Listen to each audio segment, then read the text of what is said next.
Welcome to the Service to Syndication Podcast, where we interview the biggest and most successful real estate entrepreneurs, investors, capital raisers in the world who have worn the uniform of this great country, those who provide services to our men and women in uniform, and other service-oriented professionals to provide you with the tool sets, the mindsets, and the skill sets to help you conquer your dreams and goals in real estate and to use this wealth creation vehicle so you can live a more successful, happy, and fulfilled life of generosity and prosperity. If what you desire is time, lifestyle, and financial freedom, you've come to the right place. We will bring to you the best real estate entrepreneurs who will give you the insights, the knowledge, experience, skills, so you can go out and crush it in whatever real estate asset class you desire. So grab a pencil and paper, sit back, and enjoy the ride on the Service to Syndication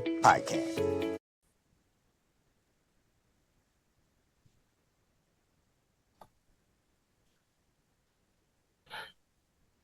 All right. 3, 2, 1.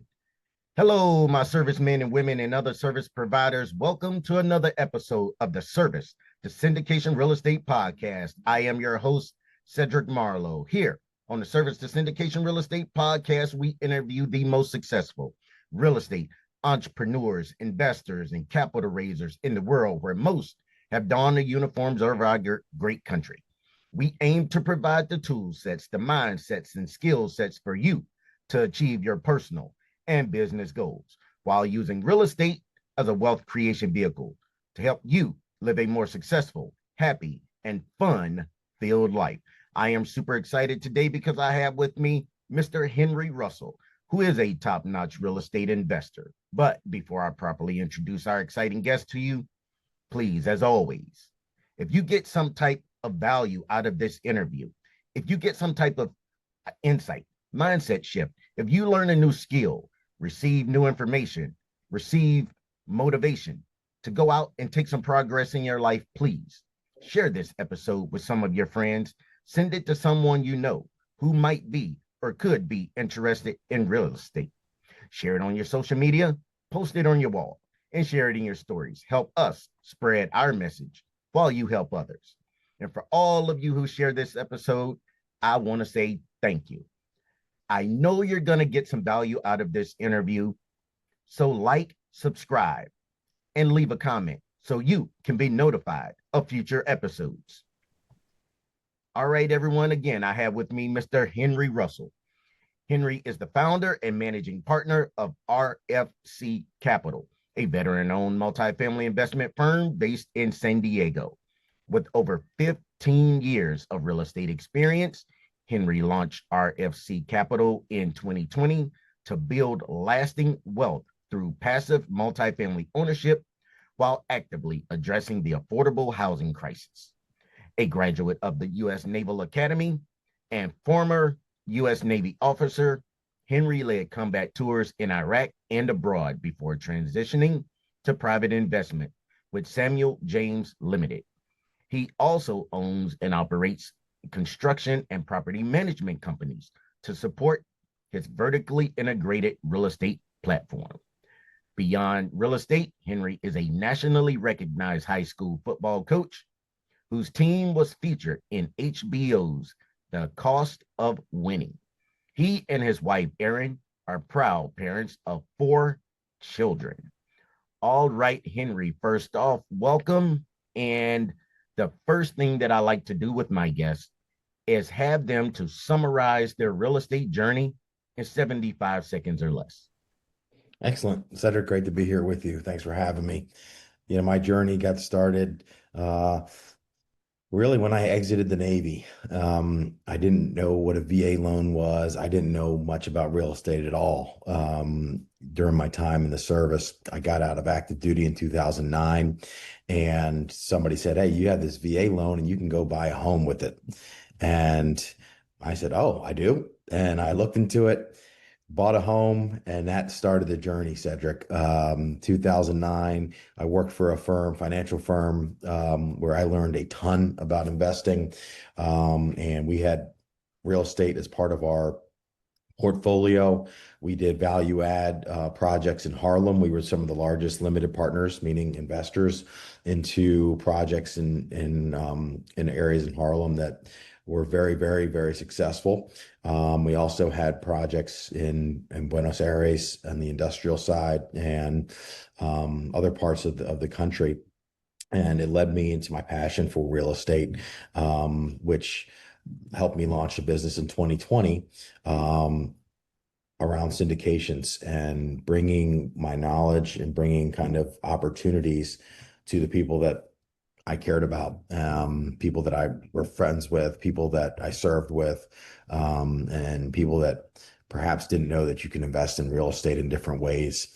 I certainly didn't know that for a long time. And so starting this business as a way to give to others, which I firmly believe in, not only as the landowners and overseeing properties and making places better, in turn helping communities become better, but also helping our investors, increase their wealth, do it in a safe manner that can ideally outpace mutual funds, outpace IRAs, things of that nature, and have people participate alongside me. So it's been a great adventure.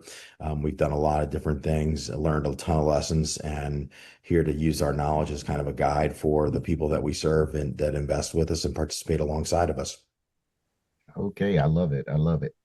So, Henry, you've led a decorated military career, coached a nationally ranked football team, and now lead a real estate firm. What drove you to launch RFC Capital after your time in the Navy? Well, the one thing I will say, Cedric, is that especially for, a podcast like this, where it's about service members and people that have served, and a lot of times people think that, well, I did something in the Navy, and now what? And my answer to you is, well, now the doors are wide open because you are at the top of society, in my opinion, because you've done some very hard things. You've learned a lot. You've been through a lot. You've achieved a lot, and all those things that you have learned and achieved will translate into anything that you do in life. To me, what forges you. Iron sharpens iron.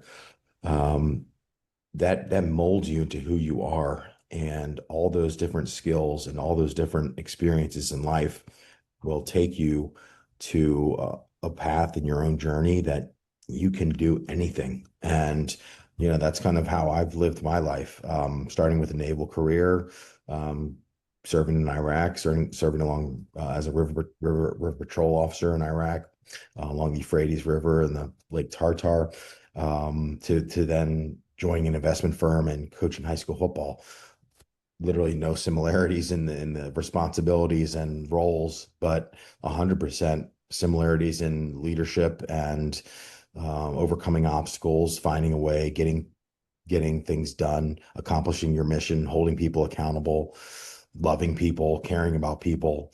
Those things translated and then into starting my own business around real estate.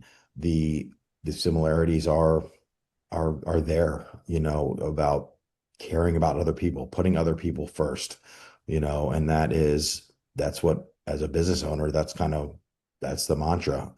It's not about me. It's about everybody else around me, the people that invest with us, the people that work for us, the people that live in our apartment buildings.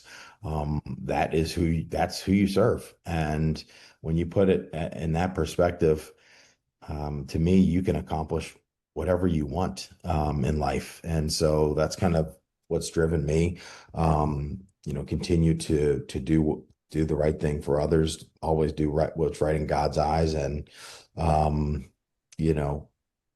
whatever you put your mind to, you can accomplish it. Yeah, totally believe that. So how has your military background, or has your military background influenced the way you approach leadership, operations, and investing in real estate? Well, I would say yes. I think it helps to have discipline. It helps to have accountability. When you have, a company like we do, where we have three pillars. We have the investment side, we have the construction side, we have the property management side. All three of those phases have to be clicking. They all have to do their jobs. They all have to be responsible and getting things done. And to me, the military set me up for that. Having operations conducted across different areas, different operating areas, and making sure that you're kind of accountable to whatever your designated area is. You handle your business, and everybody else handles theirs, and things go. And so looking at it that way, it's kind of a decentralized command. I put a lot on my COO, Chief Operating Officer, another veteran, Dominic Ewers. Dom did 20 years in the Marine Corps, served as a Marine Corps officer, and then got out and started working for me. And he had no real true experience in real estate. He just dabbled on the side. But to me, he was the perfect guy because he was an aviation maintenance officer. He knew how to keep aircraft flying, which is obviously life or death every time those things go up. And so to have 800 Marines under his lead, to me, he was the perfect fit to have run the organization from operation position to make sure that we're hitting all the pillars, all three that I mentioned. So I love hiring folks from the military. I love working with them. One, because the trust is already kind of there. I will say that investors also naturally trust us more because we are veterans, and it makes me I'm filled with pride because of how our veterans are viewed across the country, whether it's by fellow veterans or by people that have never served. I get so many people that say, thank you for your service. They trust me, and the trust factor is a lot faster than with other folks because of that service. And I think that's special. And it's something that I cherish and want to make sure I'm upholding those expectations that people have of veterans like ourselves. Yeah. I get that a lot as well. The thank you for your service, and it's it's not just a tagline that people say. People really do appreciate it. The sacrifices that we all had, or that they didn't decide to take into consideration, but they really do mean that a majority of the time that people say it. So Henry, tell us about RFC. What sets you apart from other firms in the multifamily space? Well, I think we are very unique in that we have found a little market niche, something that stands out.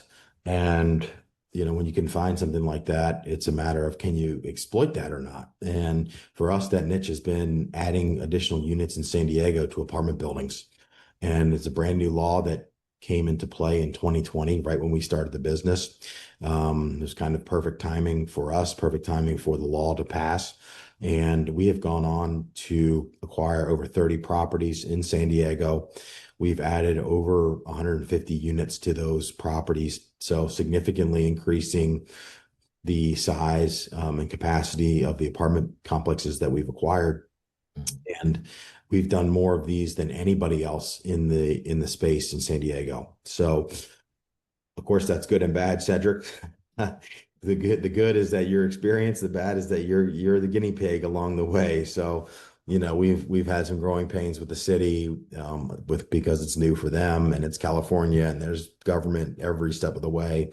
And there's the gas electric company that you have to deal with, and there's, it's new for them, and then they have a new system and permitting and everything like that. But the key thing is never quitting. Keep going. And now I look back and see, okay, 5 years later, we are literally the most experienced group in San Diego. We've done more of these than anybody. There's plenty of opportunity that still lies ahead for us in this market. And, we take it on with an attitude that, hey, we know things will go wrong. It's construction. things always go wrong. Are you willing to overcome it? Do you have options and strategies in place to keep you going when things don't go the way you expected them to? And that has been kind of the driving force for us. We've been very conservative in our modeling.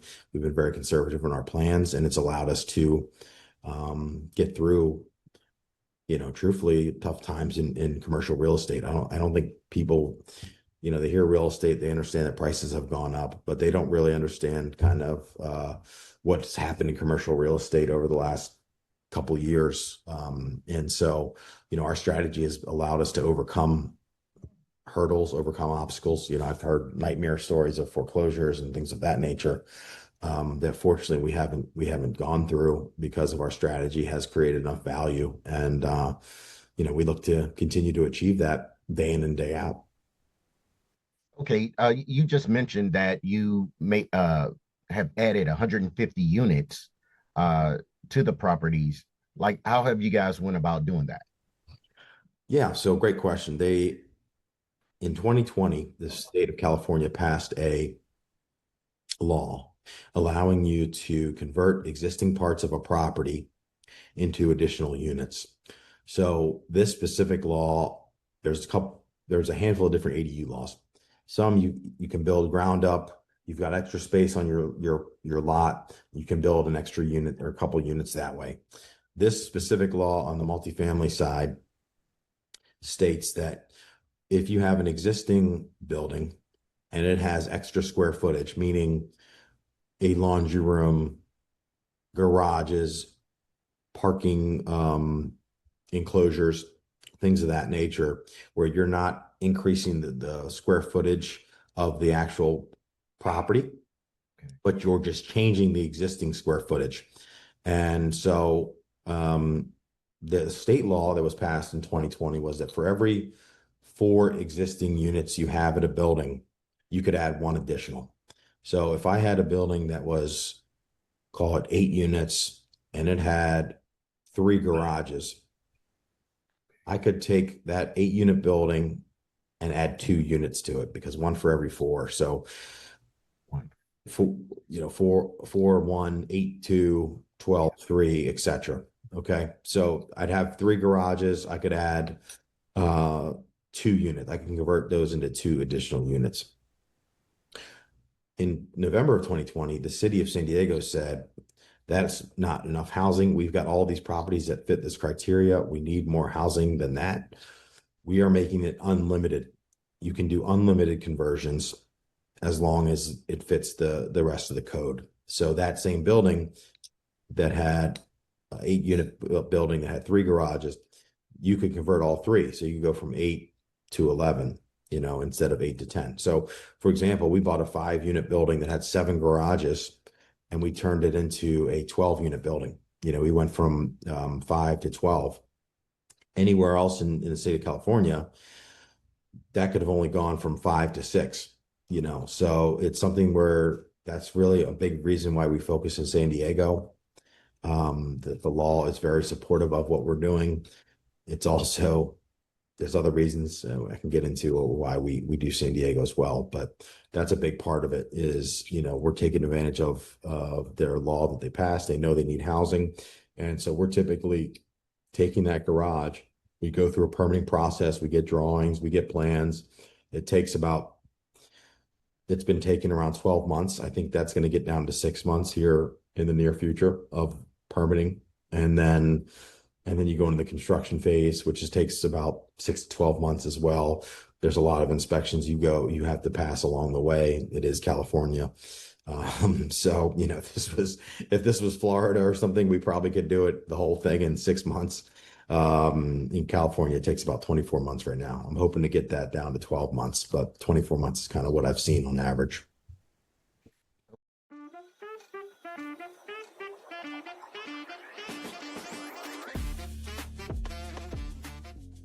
We know you're going to like this episode, so please like, comment, and subscribe to this channel so you can be notified when the next episode drops.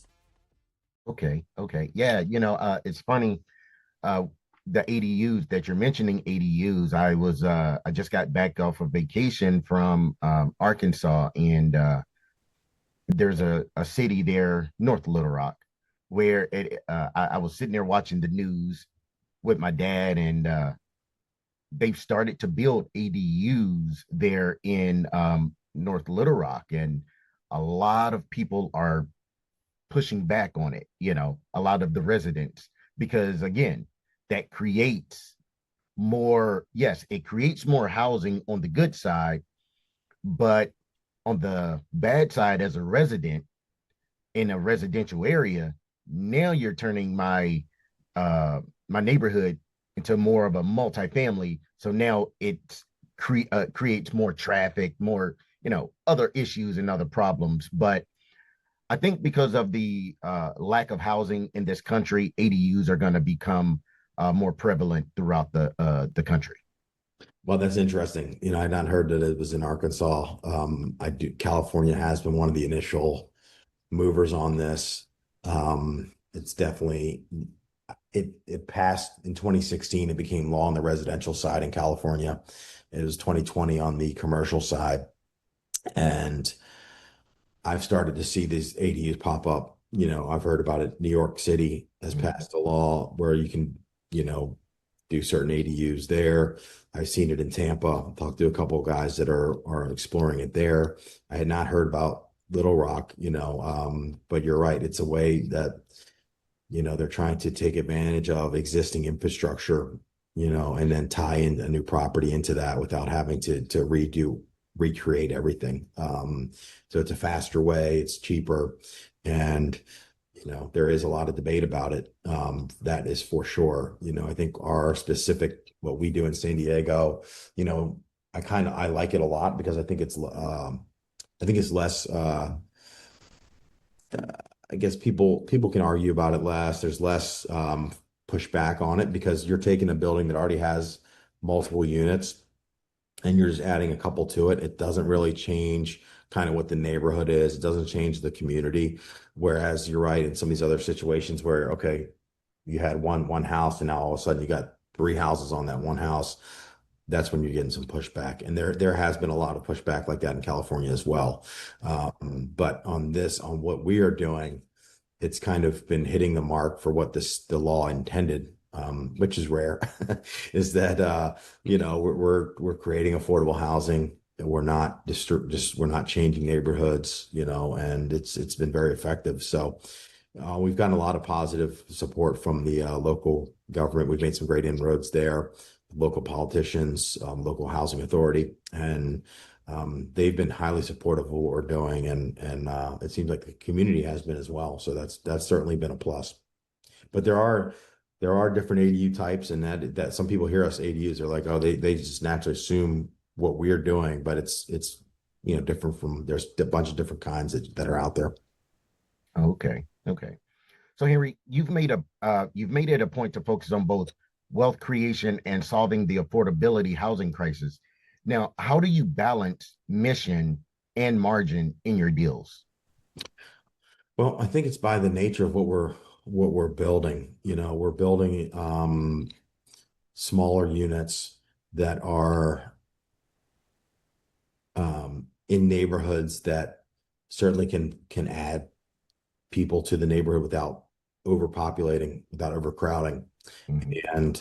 And also we're bringing these to market at a price point where, an average on San Diego, 1 bedroom, 1 bath is, $2,600, where a lot of our units are, anywhere from, on the low end, $1,400 to $2,000, so, we're bringing units to where people can afford them, to a market that it's extremely expensive. And, it's kind of worked. So, it's definitely a fine line, Cedric. There's definitely, obviously you need to be profitable. There's no doubt. I mean, who's going to invest in something that's not profitable? But at the same time, you want to do good. And I think there are ways that you can always find that balance between profitability and doing the right things, and sometimes those match perfectly. Other times you got to be, willing to make exceptions or willing to do something differently to make sure that you're doing the right thing. Yeah, I understand. So now, can you walk us through a project where your mission-driven approach really made an impact, either on the community or for your investors? Yeah, so I'd say, we had a property that was one of our first ones that we bought. Neighborhood was kind of rough. We fixed this property up, put really nice finishes on it. We put, it looked, we called it A-class finishes. We're putting in nice things. We're not just putting junk in, which some people do. We put nice things in, and got new folks moved in. They loved it. They enjoyed it.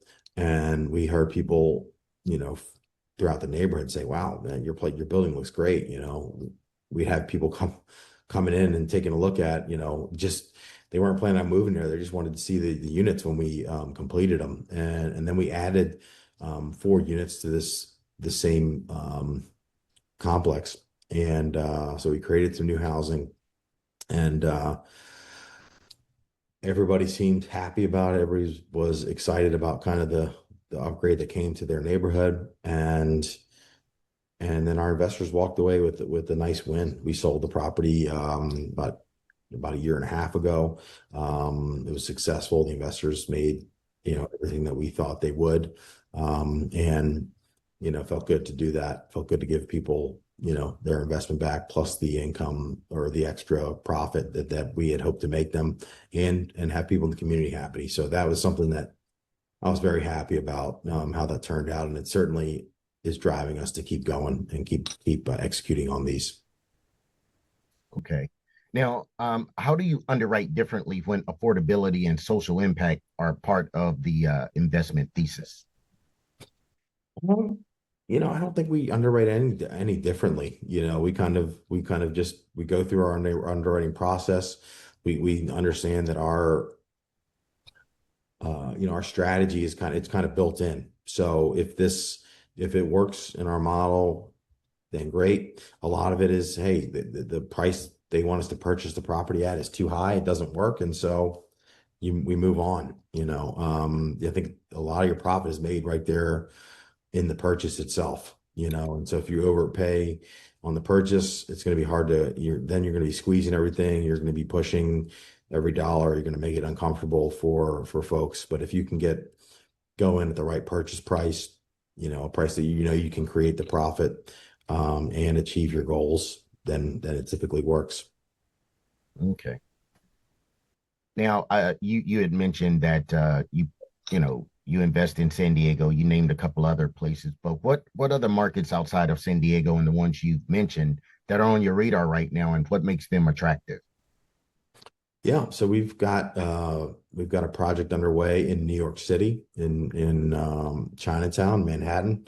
That one's a totally different type of project. It's not housing. It's a more of a retail style building. Chinatown has really been one of the last areas to kind of not get fully upgraded in New York City. So we saw it as an opportunity. Got a great partner there who knows the market extremely well. And to me, that's the key. Getting people that know the market, getting people that have firsthand knowledge of what you're getting into, to give you the comfort level of what you can achieve. So I'm very excited about that project. We've got smaller stuff in Pensacola, Florida, more on the residential side, that we had a partner come to us and say, "Hey, we know you guys have done a bunch of different things. Can you help me out with this concept I have of, an Airbnb type concept in Pensacola?" And we partnered up with the guy there and renovated a building. Airbnb is now underway, and pretty good cash flow that's being created. So those are, I think, where I look is where people that have market knowledge, that can give you kind of an insight that kind of you can trust and know that they know what they're talking about, and move forward with them. So that's really what I look for, is really people, rather than locations. I think people are the ones that are, uh, they'll know the market, they'll know how to execute, they'll know what's needed. And, you can find opportunities a lot of different places. All right. Now, Henry, you also run your own construction and property management firms. What are the benefits and challenges of vertically integrating those services? Well, the benefits are you can control cost, and you have everybody that's aligned throughout the project, for the project to be successful and not their specific business to be successful.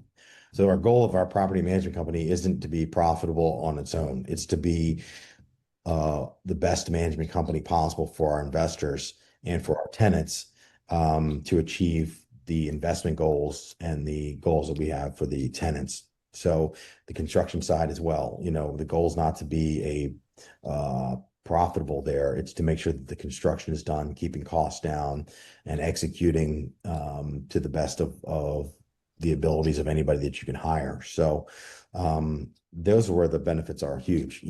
We've had project, obviously in commercial real estate, interest rates have gone up. I kind of mentioned that, it's been a very interesting period for commercial real estate. I think we're about to come out of that, personally, but having property management, having construction in-house has allowed us to get through a very challenging interest rate environment. And if I didn't have controls of those, I think some of these projects would have went upside down. But having the controls, being able to mitigate costs, being able to put off expenses and things like that, has allowed the projects to survive and be able to be profitable at the end. So that is definitely, to me, the number one benefit, is that it can really save a project or enhance a project for the investors. Certainly mitigates risk big time. The challenges are that it is a lot of work. It is extremely busy, making sure that you have the right people, the right hires, the right personnel doing the right things. That's always a challenge. And making sure that everybody's executing. You're basically running three businesses at the same time. So it's a lot going on. You got to have good people around you to get it done. And you're all glued to your phone, that's for sure. But I think that's probably the biggest challenge of it. But I think the benefits certainly outweigh the challenges for us. Okay, got it. So let's now focus a little bit on capital raising and investor relations. So you just mentioned that you guys sold a property and was able to return the capital to your investors, and for them to basically receive a return better than they expected. Now, how do you educate potential investors about the dual benefit of financial returns and social impact in your deals? Yeah, so I think from the return standpoint, capital raising is always interesting. I enjoy it because you get to meet great people, and you get to meet people that are looking to grow their wealth, and they're entrusting you with that. And so it's certainly a big undertaking, and it's a big ask to have somebody invest with you. The return standpoint, we like to be conservative on our expectations, but they also have to be strong enough that somebody's willing to invest with you. So to me, that's why we're so selective in the deals that we take on, because we have to hit that fine mark of, I want to be conservative, because conservative numbers will allow you to overcome tough times, and will allow, if you can survive that in the market. Real estate is always ups and downs, peaks and valleys, but the peaks and valleys continue to trend north.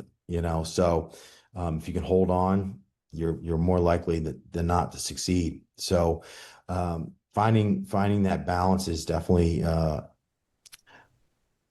it's finding that property that fits that, and being able to have the discipline to say, no, we don't, I love this property. It looks great. I think we can do good, but the numbers just don't fit. And you have to have the discipline to say, no, we're not going to do that. Or in your negotiations, being able to say no. So I think a lot of the part of hitting the numbers and making sure that you're telling investors the right things on what you expect to achieve is accomplished before you even get to that point.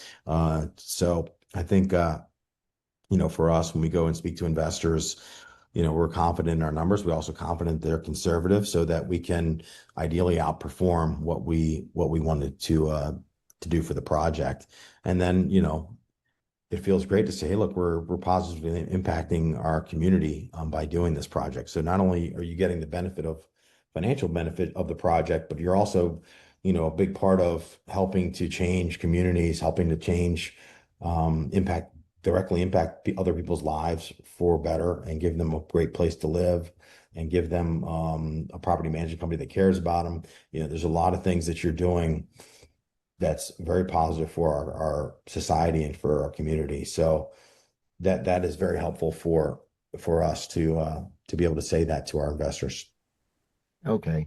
So kind of along that same line, what kind of investors are most aligned with RFC Capital's mission, and how do you find or attract them? I think for us, we have over 350 investors. A lot of those investors are veterans or active duty. So that's a big attractive point for us, is somebody that's like-minded like us, somebody that's been through the similar things that we have, and has the confidence in us to go and execute the mission. So, that has certainly been helpful for us, finding people like that. We do outreach. We have email outreach. We speak, at different events throughout the year that are made available to veterans or active duty military.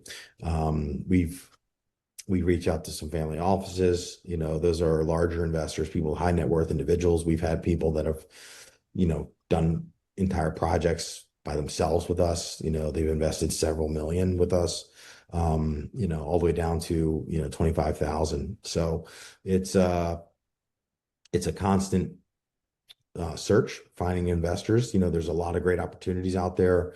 And it's really just having people be aware of what you're doing and being aware of your brand and things like that. Okay. All right.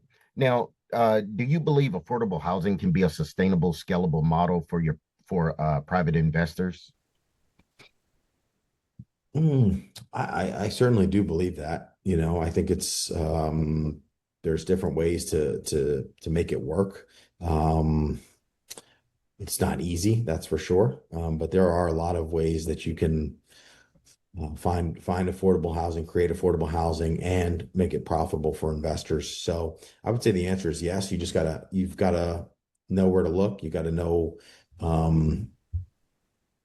what the mission of a company is, and figure out kind of what fits and how are they getting funding. There's different programs out there that can help with those type of funding that you can be a part of as an investor as well. So, there's a lot of different ways to do it. I do think it is a possibility. You just got to find the right opportunity. Yeah, I agree. Totally agree. Wow, how time has flown. But Henry, before you get out of here, if you could speak to a young veteran transitioning out of service today, why should they consider real estate? Well, I think real estate is a incredible way to create wealth for yourself, long-term wealth, for you and your family. If you look in the history of our country, real estate has gone one way, and that's up. Like I said, there's peaks and valleys, but the peaks and valleys are always trending up. Go look at the prices of what was paid for back in the 1800s. Even the 1970s, things go up. So, but you got to make sure you're getting the right opportunity, not trusting who you're investing with, making sure they understand the market, and understand the threats of it. just like any kind of threats you have in the military. You assess your threats, and then you proceed. You have to take risk, but you take the most calculated risk you can. And real estate's the same way. And the benefits of it, we didn't talk about all of them, but certainly the tax benefits. There's incredible tax benefits of real estate. They allow you to keep the money that you make rather than pay it back to the government. There's tons of ways to capitalize on that and take advantage of that. Those laws are put there for a reason, because real estate is a positive thing for our society. And also I would say that real estate it's a necessity. There is fads come and go, right? I mean, when you and I were growing up, Cedric, a company called Kodak, they had a lot of money. They controlled a lot of things. Everybody had to buy a camera, everybody had to buy Kodak, and everybody had one. And now Kodak's pretty much irrelevant. And times change. The world is always changing. Things are always new, and there's different ways to do things, and great businesses go out of business. Real estate people need a place to live, no matter what. And we're at a point in society where we don't have enough housing. Housing is at a shortage. We are not able to create enough new housing fast enough or affordable enough. So it is something that, if you can own some property, own housing of some sort, some kind, the odds are you're going to do pretty well. My keys are find a place where people want to be. Yeah, you can get housing, but if you're in the middle of nowhere where nobody ever wants to go to, then you might not create a lot of value, but you never know. But be a place where people want to be a place where people have money and like to spend money, because that will keep the values up, and be in a place where it's not easily duplicable. So you can't easily copy, or it can't be just picked up and moved somewhere else, So those are the kind of things that I look for. Right. Well, Henry, it's been a blast having you as our guest today. As we close out, please tell our listeners where we can learn more about you, get in touch with you, and learn about all the fabulous things you have going on right now. Yeah, you can go to our website, rfccap.com. That's rfccap.com. Or you can email us at investors@rfccap.com. So RFC and then cap.com. Awesome. Again, I want to thank you for your time today, and all the wisdom you have provided to my listeners is greatly appreciated. And I want to thank you, our fans, for tuning in to the Syndication Real Estate Podcast, where we want to add value to you in your investing business. Please tune into our next episode, where we will have another fantastic investing professional. See you next time.